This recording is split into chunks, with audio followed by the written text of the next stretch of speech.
Magandang hapon mga ka-happy hour.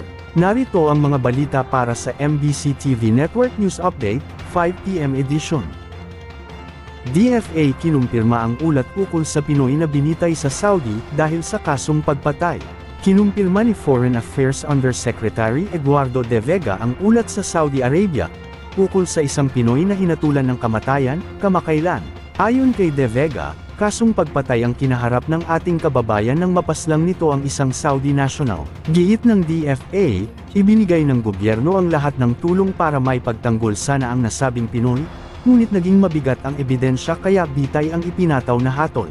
Tumanggi na ang opisyal na ilahad ang iba pang impormasyon ukol sa nasabing isyu, bilang respeto sa kahilingan ng pamilya nito sa Pilipinas. Samantala, patuloy namang inaalalayan ng DFA ang iba pang Pilipino sa Saudi, at mga bansang mayroong Pinoy na nasa death row. Sinasagot umano ng pamahalaan ng legal services para sa mga ito, upang matiyak na naidedepensa sila sa mga kinakaharap nilang asunto. Sa iba pang balita, bilang ng mga Pilipinong pro-Marcos, tumaas sa 38%. Tumaas sa 38% ang bilang ng mga Pilipinong pro-Marcos, o ang sumusuporta sa administrasyon ni Pangulong Ferdinand Bongbong Marcos Jr., ayon sa third quarter tugon ng Masa Nationwide Survey, na isinagawa noong August 28 hanggang September 2, mula sa 36 at 31% na naitala noong mga nakaraang TNM survey, nadagdagan pa ng 2% ang adult Filipinos na patuloy na nagtitiwala sa Pangulo, senyales ng patuloy na pagtaas ng suporta kay PBBM. At sa ating Metro Manila ngayon, QCPD pinuri ang mapayapang grand procession ng La Naval de Manila kahapon.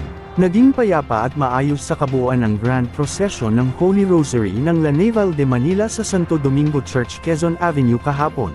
Batay sa assessment ng Quezon City Police District, walang nangyaring untoward incident sa aktibidad at natapos ng mapayapa. Ayon kay QCPD Director Police Colonel Milesio Buslig, mahigit 200,000 devotees ang nakiisa sa event. Nagpasalamat ang QCPD Chief sa lahat ng pulisya at partner agency sa kanilang dedikasyon at pagsusumikap upang maging matagumpay ang mga kaganapan. Partikular na ang pagtiyak sa seguridad at kaligtasan ng lahat ng nakiisa sa prosesyon.